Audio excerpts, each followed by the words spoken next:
Hello and welcome to part 2 of our 2021 SASB Standards Implementation webinar series. In this session, the corporate journey, metrics, strategy, and risk. I'm Neil Stewart with the Value Reporting Foundation, and I'm speaking to you from New York. I'm Raheem Cash with Lockheed Martin, speaking to you from Alexandria, Virginia. I'm Tjeerd Krumpelman from ABN AMRO, speaking to you from Amsterdam in the Netherlands.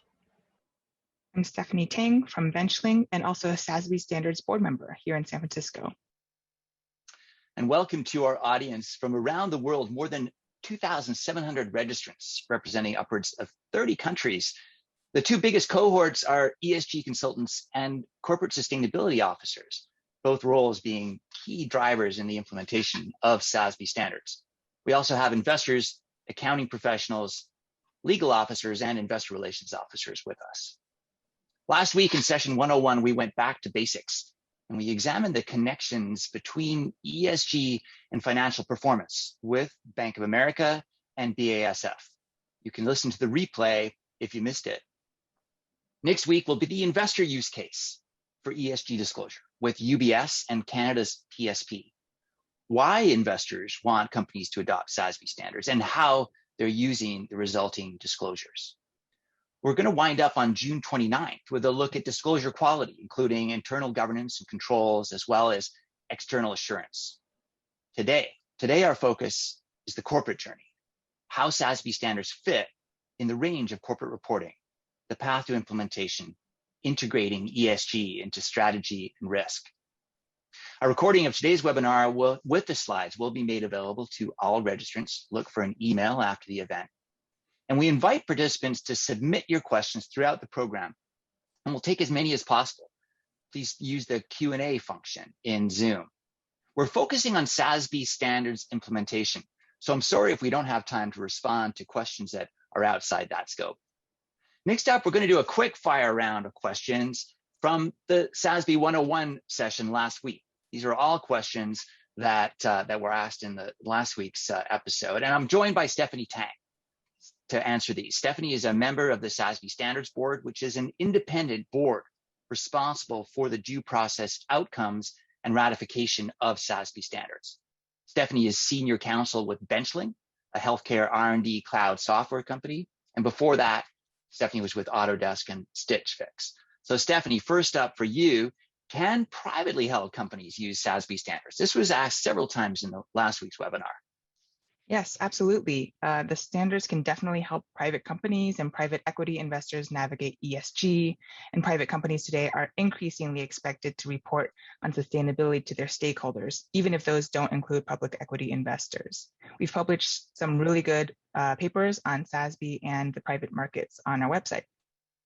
Great, thank you. And as the audience will see, throughout this webinar, we're going to be posting links to resources such as the private equity paper that Stephanie just mentioned in the chat. So refer to the chat for those links.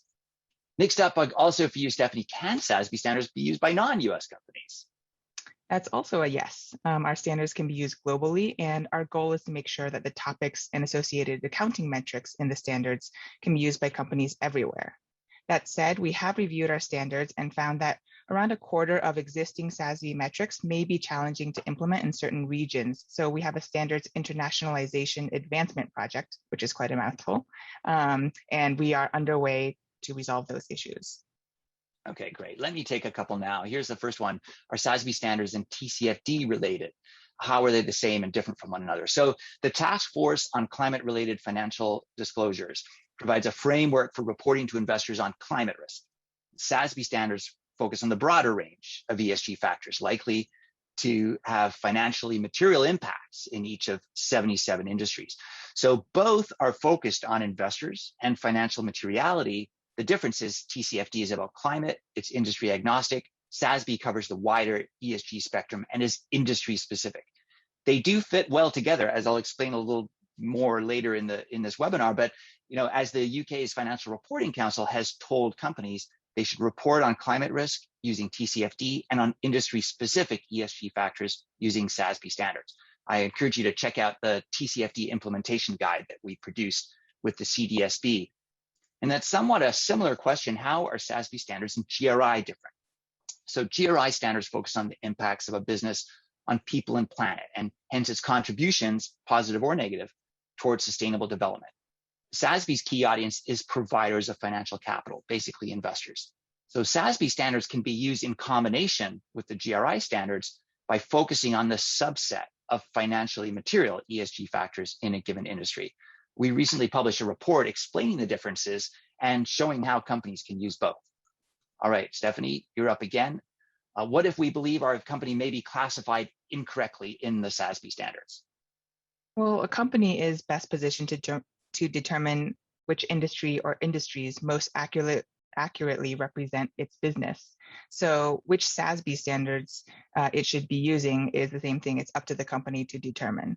So if you think your classification for your company needs to be reviewed, please contact us using our classification request form. All right, and now similarly, another question for you, Stephanie. How do you measure the integrity and quality of SASB standards implementation by companies? SASB standards are voluntary, so we don't judge or rate SASB reports, but we do monitor them for our research. So for example, we look at whether any omissions or modifications are explained, and we look at the visibility of reported data.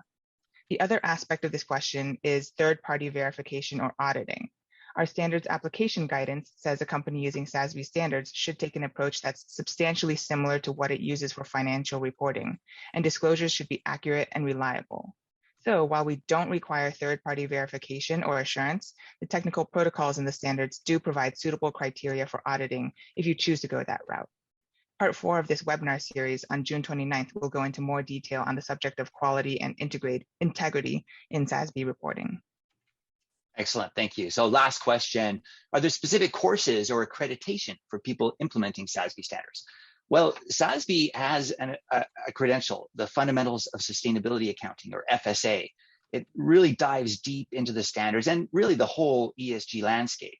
Most of the test takers are in investment analysis or consulting or as sustainability officers. Note that you do not have to have the FSA credential to implement the SASB standards. It's a nice to have, not a must have.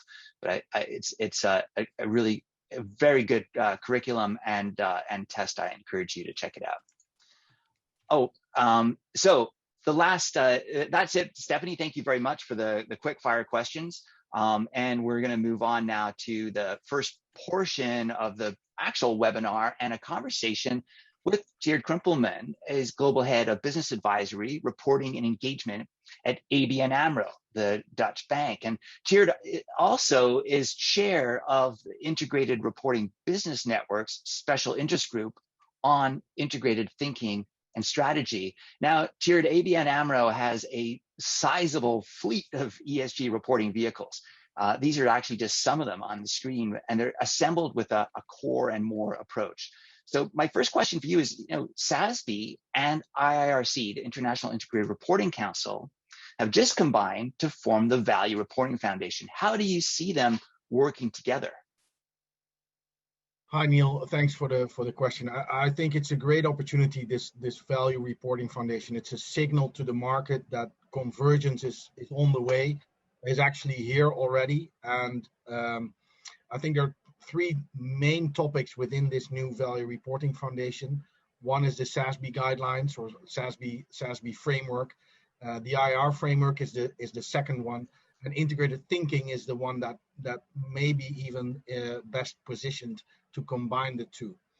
And by more closely aligning these different frameworks, I think the Value Reporting Foundation will make it easier for businesses to report and to communicate long-term strategy.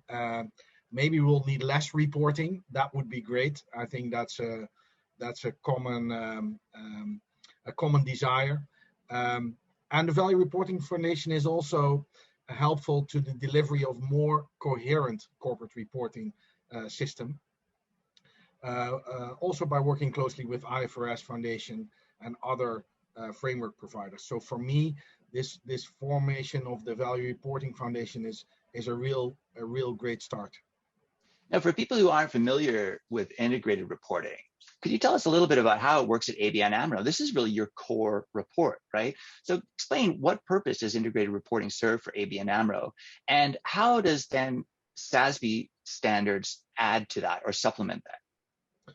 Yeah, so we started our integrated reporting journey back in 2015 with our first attempt of an integrated report. It wasn't, well, it was a serious attempt, but it needed some improvement still.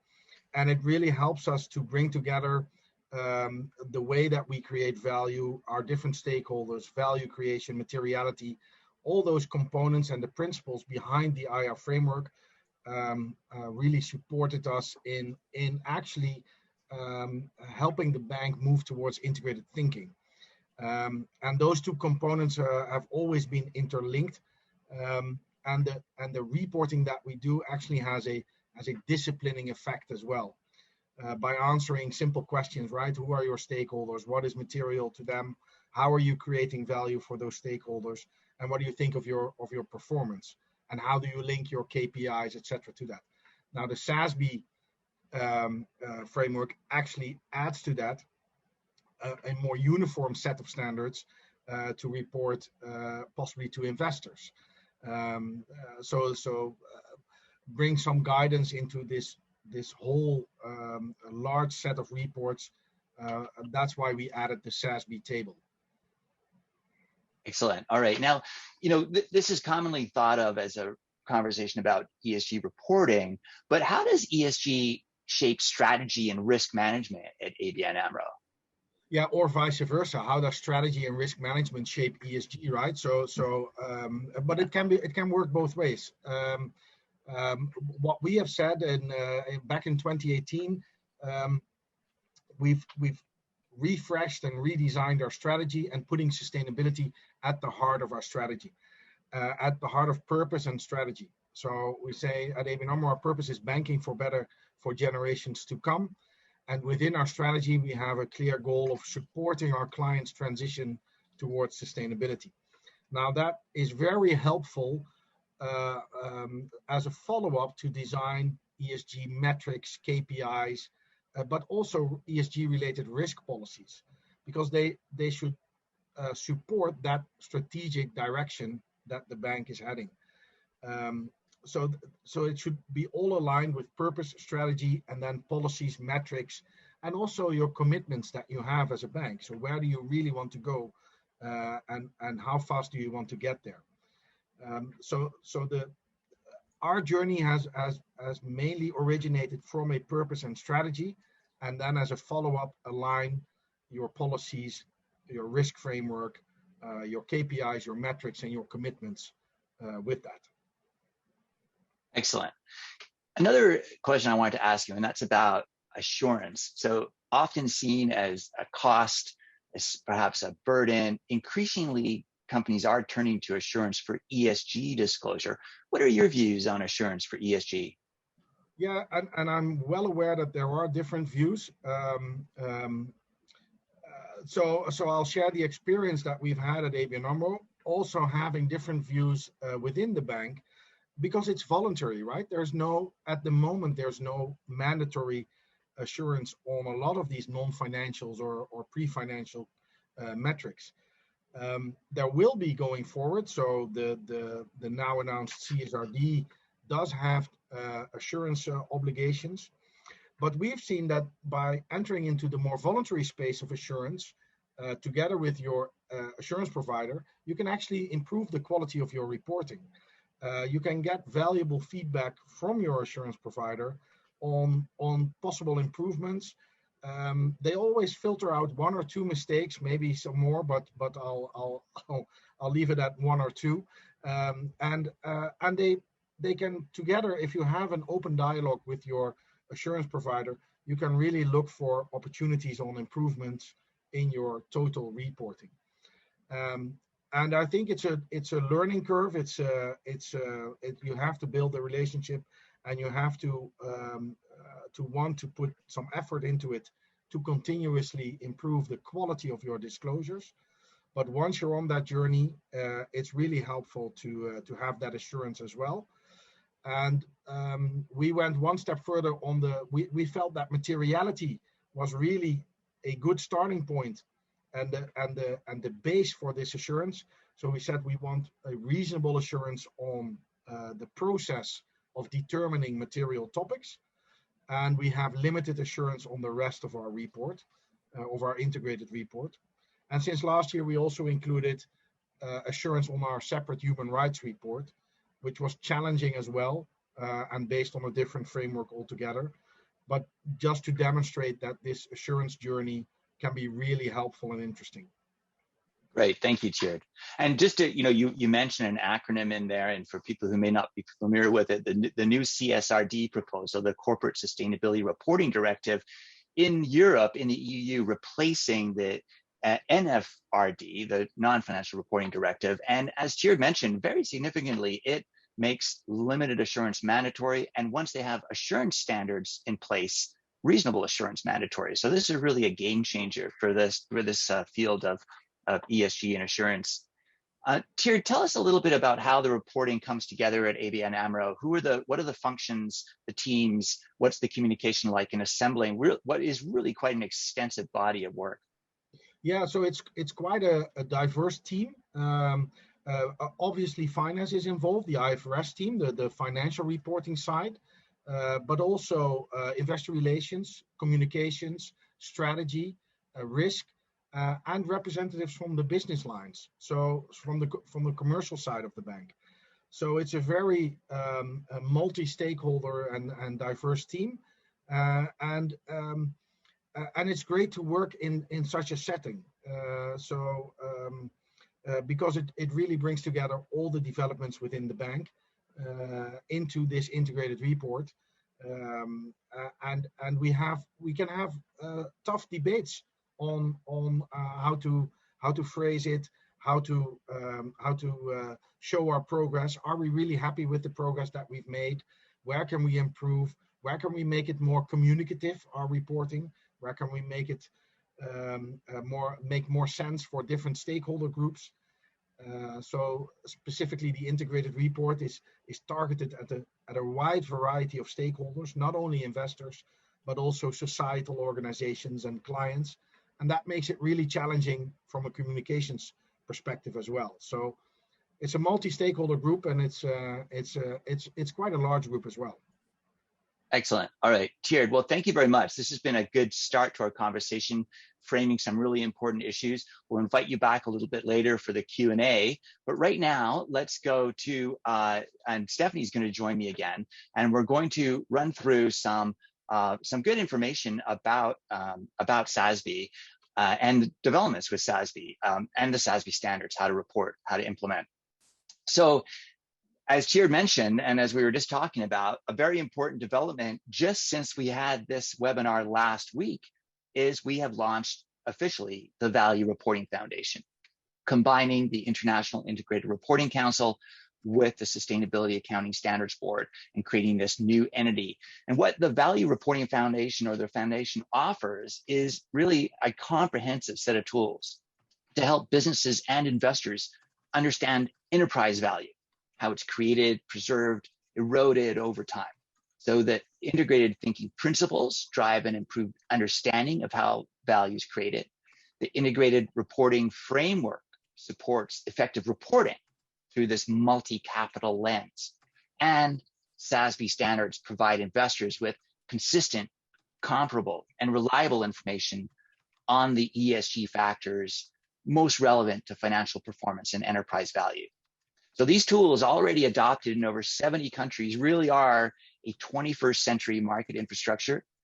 We do not see disclosure as an end in itself, but as a tool to enable more holistic business and investor decision making. Now, importantly, for the purposes of this webinar, these are complementary tools. They can be used together, but they don't have to be. It's up to each business to select the appropriate disclosure frameworks, depending on the business needs and the needs of users of the information. So note that for the medium term, anyway, SASB standards and the International Integrated Reporting Framework will both remain as they are, largely, including how they're supported and maintained. So in SASB's case, by the SASB Standards Board that Stephanie is a member of. So for the purposes of today's webinar, we're really focused on SASB standards implementation. Now, continuing to think about how standards and frameworks fit together, the other really key combination is SASB and the recommendations of the Task Force on Climate-Related Financial Disclosures, or TCFD. So as we were discussing a little bit earlier with the TCFD, more and more economies are heading towards mandatory TCFD reporting, including the G7 just agreed just last week in Cornwall. What shape will that take? Well, SASB links climate-related impacts to corporate financial and operational performance and provides industry-specific standards enabling an analysis of how these impacts are being managed. So think of this as TCFD+, the cross-industry metrics required by TCFD, including Scope 1 greenhouse gas emissions, plus the industry-specific metrics in the SASB standards. And again, as I said before, as the UK's Financial Reporting Council has told companies, for climate risk, use TCFD. For industry-specific ESG metrics, use SASB standards. Now, also, as we started to discuss with Tiered, as we think through implementation, let's emphasize again that ESG standards are not just a reporting tool, they're a means of risk oversight. So standards allow businesses to identify, assess, and respond to, monitor the subset of sustainability factors material to the business. And they also enable a positive feedback loop, bringing further improvement through reporting and shareholder engagement. And on another level, SASB standards are also ideally suited for internal controls and governance over disclosure. And with that tight focus, tight industry focus, really cost-effective to manage, as well as cost-effective to audit and get external assurance on if you seek it out. So how far have we come since the standards were codified at the end of 2018? We have passed the 1,000 mark in terms of global reporters, and we've passed the 50% mark in terms of non-US reporters. Today, more than half of the S&P 500, more than a third of the S&P Global 1200 are reporters. Things have really advanced quickly. Companies may opt to disclose SASB data through different channels used to communicate with investors. So including the annual report to shareholders or an integrated report, like sustainability reports, standalone SASB reports on IR website, regulatory filings as well. And the best choice really depends on the company's circumstances, as well as on perhaps on the laws and regulations in the country where it operates. So more information on this can be found in our implementation primer that I'll introduce you to a little bit later. The most common use case or the most common format for a SASB report is a SASB table, often standalone, often at the back of a sustainability report or integrated report, giving responses, giving the data, as well as references to further information. So that's what SASB reporting looks like, but how do you get there using the standards? So I'll turn it over to Stephanie to explain the structure of the standards and how to start implementing them. Great, thanks, Neil. SASB's industry-specific approach here is important, and a given sustainability issue is likely not material for all companies. So when sustainability topics are material, they often manifest in unique ways, which require industry-specific metrics. SASB maintains standards for 77 different industries grouped into 11 sectors. These industries may be tailored to a company's unique position. So for example, one company may span more than one industry, and entities are encouraged to report on the set or sets of industry standards that are most appropriate to them. One interesting example is State Street, whose SASB report covers both asset management and software and IT services. If we zoom out, there are 5 main dimensions of sustainability issues that inform SASB's research. We start with a universe of topics falling into environment, social capital, human capital, business model and innovation, and leadership and governance, and then apply an industry-specific perspective to develop metrics that we believe are most likely to be material for a given industry. From a disclosure perspective, SASB standards give companies the ability to control their story. If a company doesn't proactively disclose on key ESG topics, portfolio managers, index providers, and rating providers will still try to reach a conclusion about the company's ESG performance. SASB helps companies create their own narrative. We recognize that each company has a unique story to tell, but we also provide a framework for disclosing data that's cost-effective and market-informed. Just to give you a quick overview on what the standards actually look like and the guidance that's available. So we have standards for 77 different industries, as well as standards application guidance. And what does the guidance cover? Not too surprisingly, it provides guidance on how to approach disclosures under the standards. Then from the 77 industry-specific standards, a company would identify and download one or more of standards for their industry or industries. And each metric is assigned an industry-specific topic and comes with a technical protocol and activity metrics, which provide comparable disclosures across entities. I'd highly encourage you to read the technical protocol along with the metrics, as they provide helpful context about the metrics and how to calculate the quantitative disclosure. SASB standards, however, are not just quantitative metrics. It'd be a missed opportunity for companies to tell their story if we just had a table of numbers. So we cover the qualitative disclosure in what's called a narrative description. And this is discussed in the standards application guidance, but basically when disclosing information related to a metric, you should also consider a narrative description of material factors to help a reader better understand the context of the quantitative information and to ensure completeness, accuracy, and comparability of the data reported. I'll also note that the elements shown here are the 4 core TCFD pillars. So this further illustrates that SASB and TCFD really are quite aligned. And now I'll turn it back to Neil. Thank you, Stephanie. So let's look now at some resources for companies to start working with. So our SASB standards implementation primer is really a key one. It's on our website. It's step-by-step, takes you through implementation of the SASB standards, from the foundation to choosing frameworks and standards to deciding the format or channel to report, understanding the standards and working through it. Every step has a worksheet to work from. It's full of case studies, links to research, and other resources. I'll also mention at this point too, our new help desk. So this is it's a brand new help desk that includes answers to many questions, as well as the route or path to get in contact with SASB staff. So here's an example of one of the modules in the implementation primer. And really, some companies have told us they find this primer a very helpful management structure for working through implementation. So in this case, it's the module of assessing your readiness. So reviewing and understanding the metrics, doing a gap analysis to assess what data you already have, what data you still need to gather, and also ensuring that data reliability that we've started to talk a little bit about, the internal controls, the governance around the disclosure, the possibility, if you seek it, of third-party assurance. Again, a lot of really helpful case studies.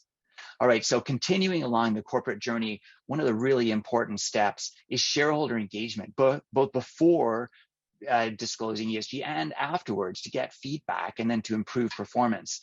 I recommend our engagement guide as a really strong resource. This is especially helpful if you're working with, say, senior management or board members around shareholder engagement.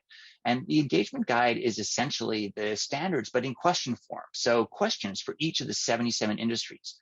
It was written for asset managers to guide their engagements with companies, but it's extremely useful for companies to know what questions will be coming across the table in their engagements with investors, ESG, industry-specific ESG factors that they will be asking about. Right now, another key step is possibly getting involved with SASB's standard setting process. Stephanie, could you explain how that process works and how companies can get involved? Yeah, there are many different ways to get involved. First, I'll just quickly cover the overall standard setting process. We have a rigorous due process, and we encourage you to plug in, get updated, stay involved. We have a number of different active projects underway, including human capital and the internationalization advancement project I mentioned earlier. And you'll see there's a few in red boxes that indicate the projects we discussed at the most recent standards board meeting. There's also other ways to get involved if you just check out our website, which we've made more accessible for people to start participating.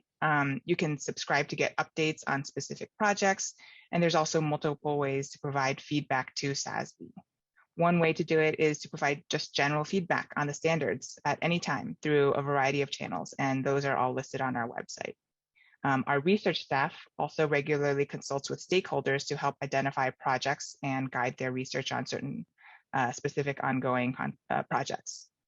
And we have a public comment period when we are proposing new or amended standards, which the board considers as a key input in whether to approve new or updated standards. And finally, we have standing and temporary advisory working groups comprising corporate issuers, investors, and other experts to provide advice on specific industries, topics, or protocols. So please check out our website to learn more about each of these channels for engaging. Finally, our standards board members are open to the public. These are live streamed, and you can access our previous meetings on the website as well. And now I'll turn it back to you, Neil.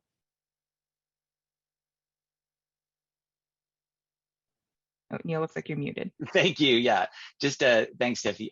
Just a last way to get involved with SASB that I want to mention, and that's our SASB Alliance. It's a networking and education program. Members all share the belief that today's capital markets need standardized sustainability disclosure and effective ESG integration into investment practices for the benefit of both companies and investors. Now, you do not need to or have to join the Alliance to report in alignment with SASB standards. Remember that corporate reporters can download and use the standards for free, no payment or licensing agreement needed. But the SASB Alliance, now around 230 members, around 70% of them investors, is seeing more and more companies beginning to join. Stephanie, thanks very much for explaining some of the key elements of SASB standards implementation. Let's go on to look at an example now and to talk about a specific company and their SASB journey. I'm introducing now Rahim Kash, Senior Manager, Corporate Sustainability with Lockheed Martin, the aerospace, defense, security, and advanced technologies company headquartered in the Washington, D.C. area. Rahim participated early on in SASB's Resource Transformation Sector Industry Working Group, which shaped our aerospace and defense standard. And Rahim now contributes to maintaining the SASB standards through our standards advisory group. So Lockheed recently produced its first SASB report. Rahim, tell us to start with, what is the relationship between SASB standards and Lockheed's other ESG reporting, including GRI and TCFD, for example? Well, I would say that the other reports that we've had, the sustainability report, which is annual, and I've been producing that for several years now. And really, SASB was something we'd used indirectly. We'd use it as part of our materiality assessments to determine which core issues we would focus on as a company across our sustainability program. And after we completed that process and used SASB as sort of a sounding board to say, what are investors saying? That's one group that's out there. Obviously, we have many engagements with investors to get their input, but SASB is a nice way to kind of have all of that narrowed down. And so back in 2019, we decided that, well, seems like we may already be able to report against SASB. We already have a lot of the data, and most importantly, many of the relationships that you need internally to capture any of that information, even for our annual sustainability report. Those relationships are pretty solid, and we felt that it was a easier time to say, we may have more to ask of you, or we may not. And that was also part of the exercise to figure out, are we already collecting this information for other purposes, DJSI, for instance? And so it turned out that in many cases, the data was already available. And in cases where it was not, we did have some interesting moments of realizing there were things that we had not disclosed in the past, but easily could have, and we now have. So I see SASB as being, that report is probably the easiest way we have to communicate specifically to address investor needs. I mean, I make this point internally quite a bit that we're lucky. We have an entity that is clearly communicating to us what they want to know about our sector. And I would say even better, we're in the sector that you have us in is correct. There are other frameworks where we are, deemed to be the same as FedEx or UPS or even United Airlines, and that's obviously a problem for us. So, so thank you for that. So that relationship, it's now that we produce that. Obviously, our sustainability report, we index SASB, we also index GRI, so those relationships are pretty well established as well between them. And we're also working to get our entire data collection process aligned so that we're not going to our internal stakeholders multiple times. So we're really pushing to see how much we can obtain at pretty much one time of the year, and then use that information as necessary across the board. Tell me about the stakeholder engagement that goes into this, and thinking both internally and externally to Lockheed. How do you work toward the ESG reporting through these discussions? Well, internally, back when the Lockheed Sustainability Program began in 2012, a lot of the effort was put into establishing the understanding across the companies to what sustainability is and how not only the importance externally to the company, but also getting folks internally to recognize their importance to contributing to our ESG progress. And with that, I would say very well established. The relationship, it changes a bit, because now people understand what their roles are, how it relates. And they also have the expectation that, yes, the Corporate Sustainability Office will be seeking information from them from time to time. So that internal engagement is morphing into more of a continued awareness stage, whereas we're keeping them informed about various issues. SASB, again, is another avenue for that. So when you guys are looking into human capital, for instance, and sort of exploring that area, that's something we bring back, and particularly to human resources, that there are some new things on the horizon that our investors will expect us to start addressing and talking about, and not only in our disclosures, but also on our calls. For the external side, I would say that I'd say that having the report formally issued has helped a lot of those conversations with external stakeholders, because it's a real thing. So before, it was something we could definitely say that we were using those standards to guide some aspects of our own materiality assessment of what issues to focus on, but now we actually have something out there. And again, being sector specific, it also helps us guide the conversations. Frankly, a lot of the calls with investors, it's all over the place. And so it's nice to have something to say, well, wait, this is, we have a rational approach. There is something behind it. And here is a well-regarded entity in the investment community, SASB, that has laid out these standards for us to address, and we do so. Great. Now, we talked earlier this year for a case study. We put a link to that case study in our chat. And one of the things you told us about, which I thought was fascinating, was the way you use an AI-based tool, and which incorporates the SASB standards to do your materiality assessment, to kind of identify your core sustainability issues. Tell us a little bit about that. Sure. Our process started with a core groups of internal stakeholders from across the company, including the business areas, and then external sources, including some of our suppliers, some of our competitors, also some NGOs, and also from customer representatives. So we did as well, so folks from the DoD. And from that, we had a pretty sophisticated process of collecting their inputs as to what issues they believe were important from a sustainability perspective, and also in relation to Lockheed Martin's business. And after doing that, and we sorted through, we sort of like one of your earlier slides in the video, showing, we had 40 issues in our issues universe. And obviously, they're all important, but we can't address all of them and all of them equally. And so we were able to narrow that down to an initial sorting And then we just wanted to make sure that we weren't missing things. We couldn't obviously gather, this was pre-Zoom days, so we couldn't get hundreds and thousands of people into a room at the same time.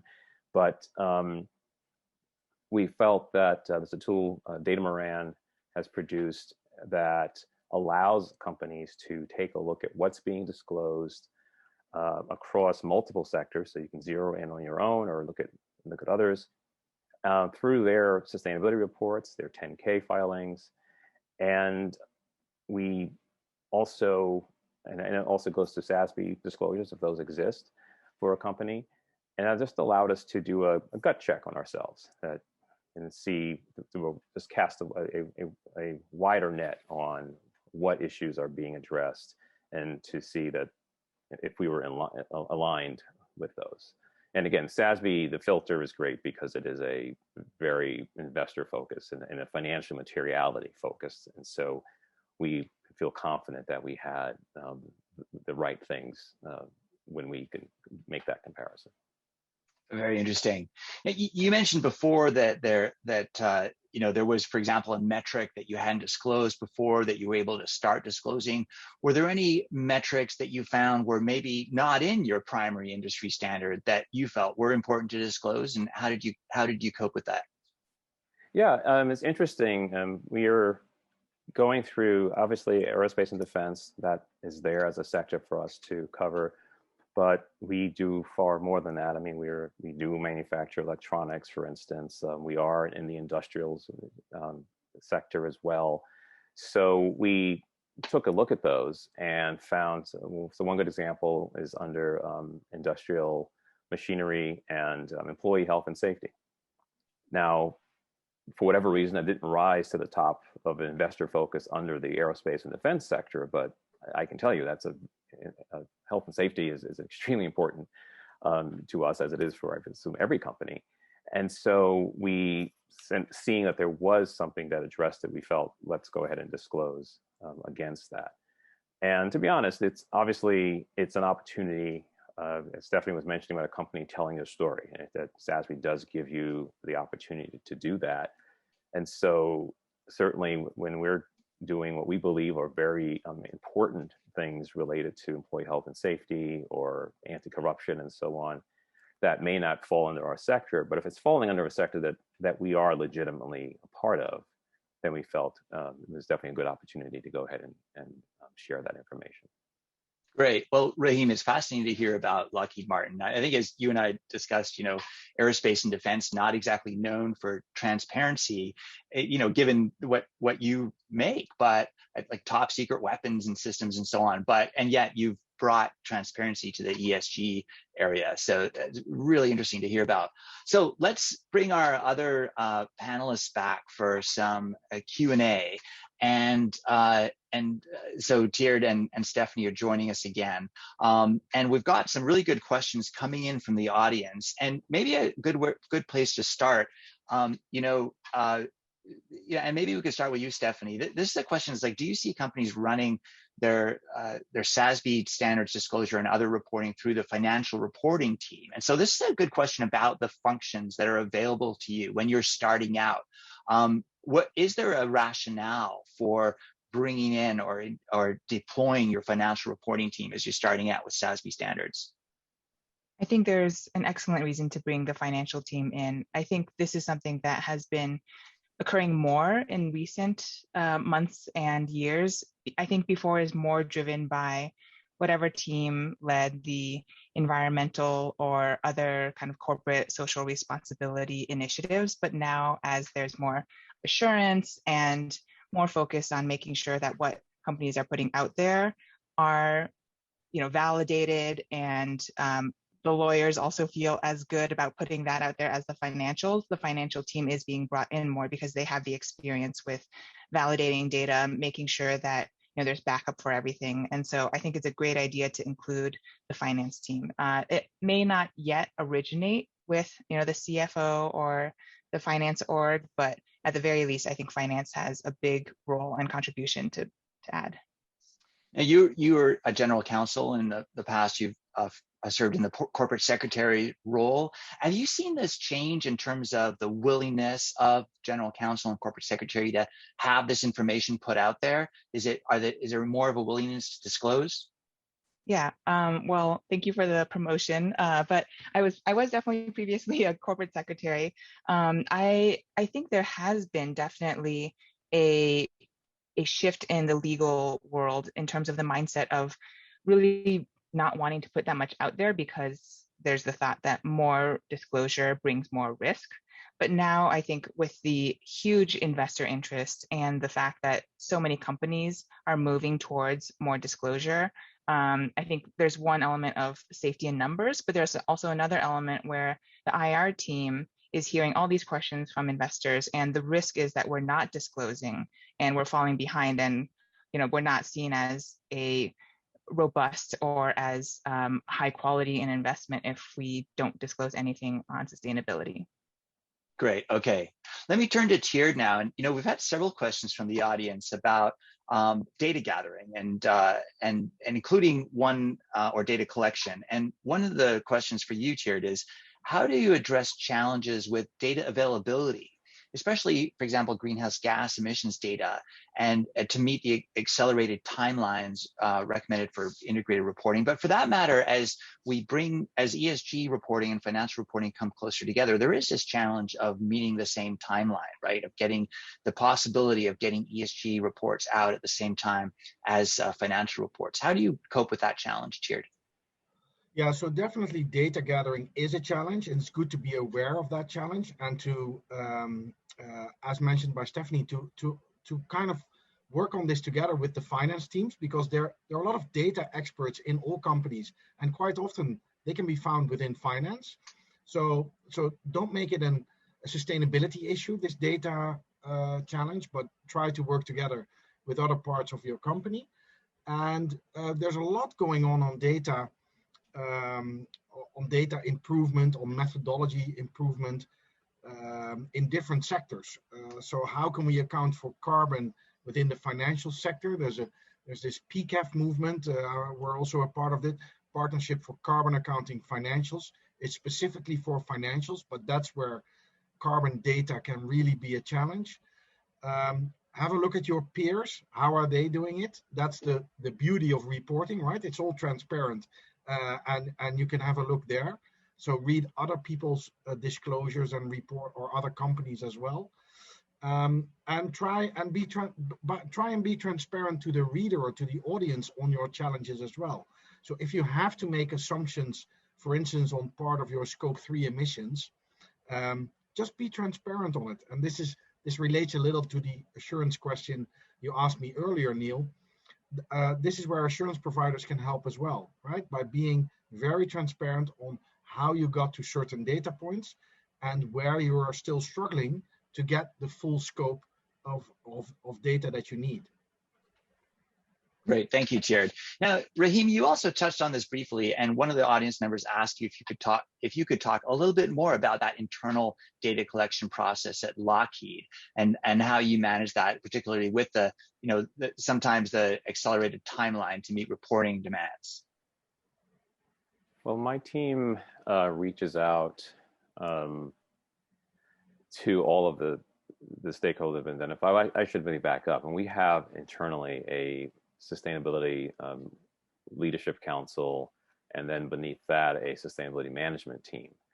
And that management team consists of individuals whose main role is to make sure that they are on point when it comes to the specific goals that we've set across our sustainability management program. So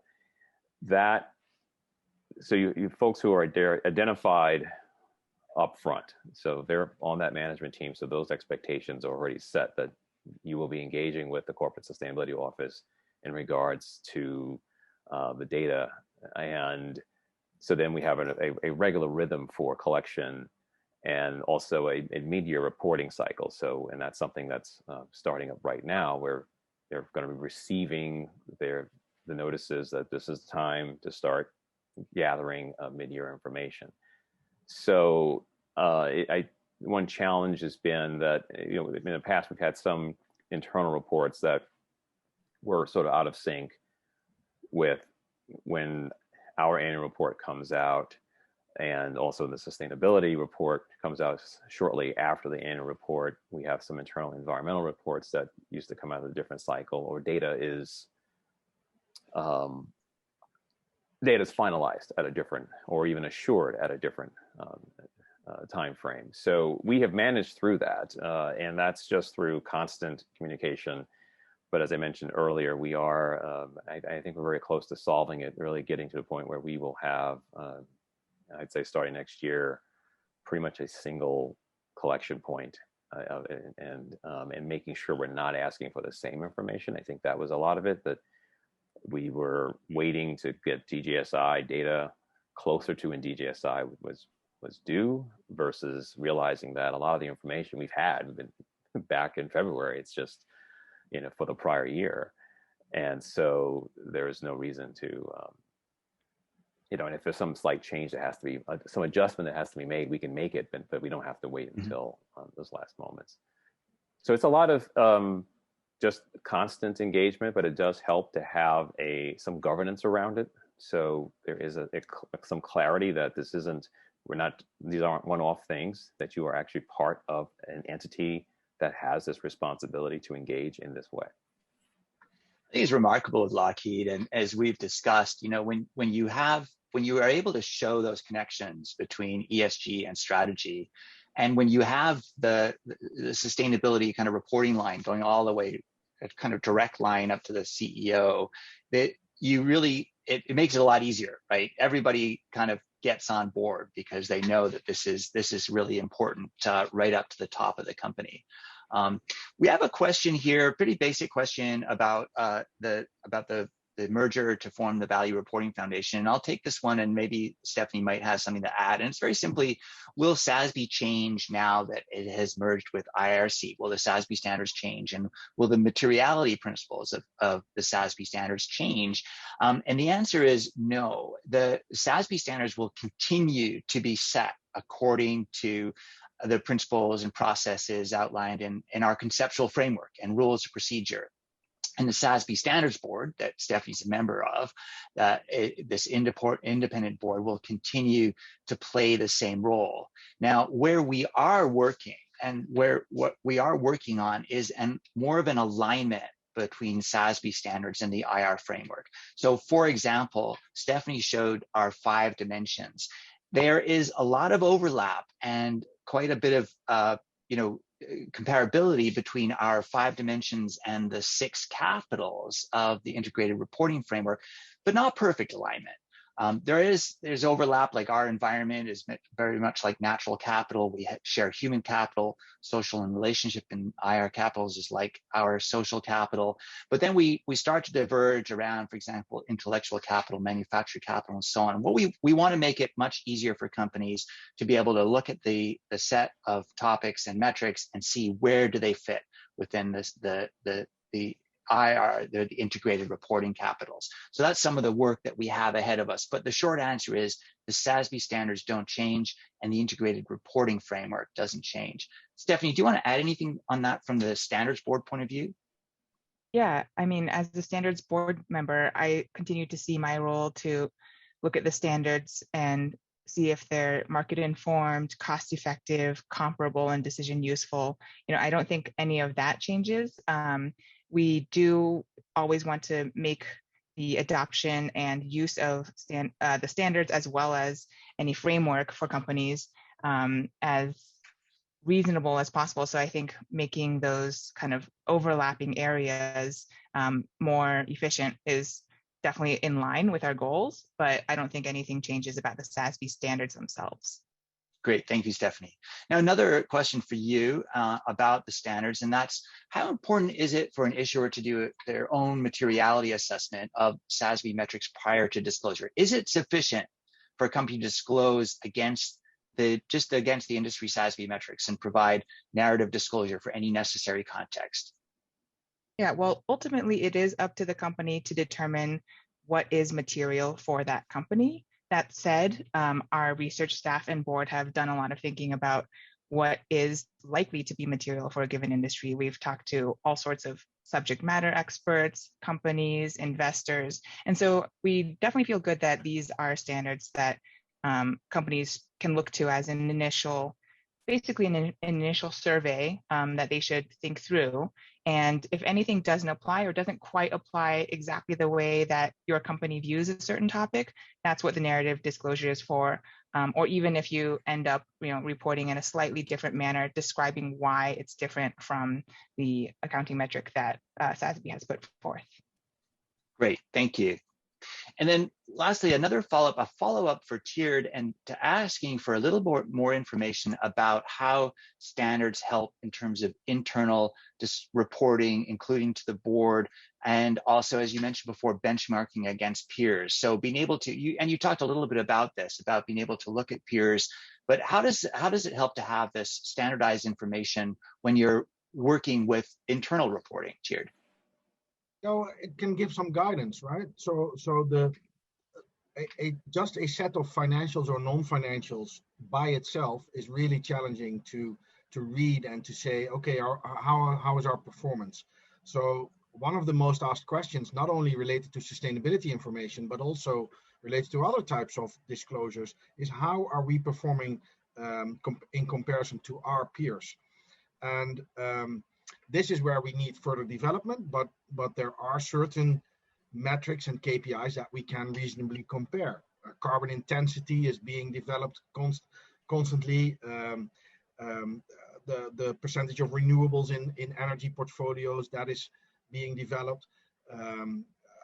Within the European Union context, there's a lot going on around taxonomy-related disclosures. So it is becoming more and more comparable. And that's where we need to go to give some guidance to the financial and the non-financial data that we are disclosing. Excellent. And that's a terrific note to end on there, Tjeerd. Let's conclude our panel discussion. And that brings us to the end of this second episode in our 2021 SASB implementation webinar series. So I hope you'll join me next week at the same time when we talk about investors and their desires around SASB standards and ESG reporting in general. We'll have Bruno Bertocci and Anne-Marie Monette. Bruno is from UBS, and Anne-Marie Monette from PSP, the Canadian Pension Fund Manager. We'll also have Katie Schmitz-Hewlett, my colleague at the Value Reporting Foundation, who oversees the SASB Investor Advisory Group. Now, if you're listening now, you're already registered. But if you have colleagues who would be interested, please do pass on the registration link. And one last reminder, as I mentioned before, all your questions answered or an ability to reach SASB staff with SASB's new help desk. So I encourage you to check that out. For now, I want to thank our live audience for your time and attention. And I especially want to thank Rahim Kash from Lockheed Martin, Tjeerd Krumpelman from ABN AMRO, and our SASB Standards Board member, Stephanie Tang from Benchling. I'm Neil Stewart with the Value Reporting Foundation. Goodbye.